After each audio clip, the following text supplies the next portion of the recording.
BA পাছ কৰা প্ৰত্যেকজন ল'ৰাক আমি 1 বছৰলৈ বেংকৰ একাউণ্টত 2,500 টকাকৈ দি থাকিম। 2,500 টকাকৈ পাই থাকিব 1 বছৰ। আৰু লগত চাকৰি আৰু এডভাৰটাইজ ওলাব।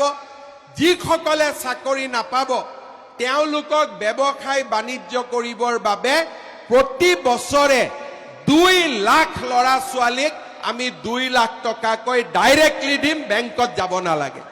ডিগবৈ সমষ্টিত 300 ল'ৰাই যোৱাবাৰ পাইছে। অক্টোবৰ নৱেম্বৰত আমি 700 আৰু দিম। মোৰ ইচ্ছা হৈছে ডিগবৈ সমষ্টিৰ কমসে কম 5,000 ল'ৰা ছোৱালীক 2 লাখ টকাকৈ দিয়া, যাতে সকলোৱে ব্যৱসায় বাণিজ্য কৰিব পাৰে। ডিগবৈত যেনেকে, মাৰ্ঘেৰিটাতো তেনেকে, মাৰ্ঘেৰিটাত যেনেকে, মাকুমতো তেনেকে, মাকুমত যেনেকে, আমাৰ শদিয়াতো তেনেকুৱা, শদিয়াত যেনেকুৱা, মাৰ্ঘেৰিটাতো তেনেকুৱা। অৰ্থাৎ হয় চাকৰি পাব, নহলে নিজৰ ভৰিৰ ওপৰত নিজে থিয় দি কিবা এটা ব্যৱসায় বাণিজ্য কৰিব।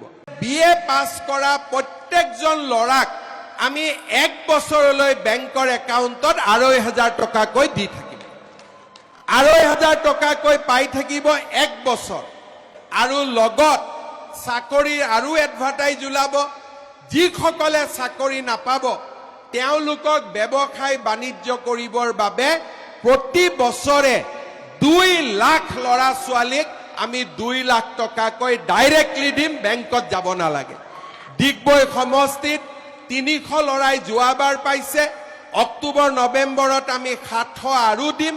মোৰ ইচ্ছা হৈছে ডিগবৈ সমষ্টিৰ কমসে কম 5,000 ল'ৰা ছোৱালীক 2 লাখ টকাকৈ দিয়া, যাতে সকলোৱে ব্যৱসায় বাণিজ্য কৰিব পাৰে। ডিগবৈত যেনেকে, মাৰ্ঘেৰিটাতো তেনেকে, মাৰ্ঘেৰিটাত যেনেকে, মাকুমতো তেনেকে, মাকুমত যেনেকে, আমাৰ শদিয়াতো তেনেকুৱা, শদিয়াত যেনেকুৱা, মাৰ্ঘেৰিটাতো তেনেকুৱা। অৰ্থাৎ হয় চাকৰি পাব, নহলে নিজৰ ভৰিৰ ওপৰত নিজে থিয় দি কিবা এটা ব্যৱসায় বাণিজ্য কৰিব। বিএ পাছ কৰা প্ৰত্যেকজন ল'ৰাক আমি 1 বছৰলৈ বেংকৰ একাউণ্টত 2,500 টকাকৈ দি থাকিম। 2,500 টকাকৈ পাই থাকিব 1 বছৰ। আৰু লগত চাকৰি আৰু এডভাৰটাইজ ওলাব। যিসকলে চাকৰি নাপাব তেওঁলোকক ব্যৱসায় বাণিজ্য কৰিবৰ বাবে প্ৰতি বছৰে 2 লাখ ল'ৰা ছোৱালীক আমি 2 লাখ টকাকৈ ডাইৰেক্টলি দিম, বেংকত যাব নালাগে। ডিগবৈ সমষ্টিত 300 ল'ৰাই যোৱাবাৰ পাইছে। অক্টোবৰ নৱেম্বৰত আমি 700 আৰু দিম। মোৰ ইচ্ছা হৈছে ডিগবৈ সমষ্টিৰ কমসে কম 5,000 ল'ৰা ছোৱালীক 2 লাখ টকাকৈ দিয়া, যাতে সকলোৱে ব্যৱসায় বাণিজ্য কৰিব পাৰে। ডিগবৈত যেনেকে, মাৰ্ঘেৰিটাতো তেনেকে, মাৰ্ঘেৰিটাত যেনেকে, মাকুমতো তেনেকে, মাকুমত যেনেকে, আমাৰ শদিয়াতো তেনেকুৱা, শদিয়াত যেনেকুৱা, মাৰ্ঘেৰিটাতো তেনেকুৱা। অৰ্থাৎ হয় চাকৰি পাব, নহলে নিজৰ ভৰিৰ ওপৰত নিজে থিয় দি কিবা এটা ব্যৱসায় বাণিজ্য কৰিব।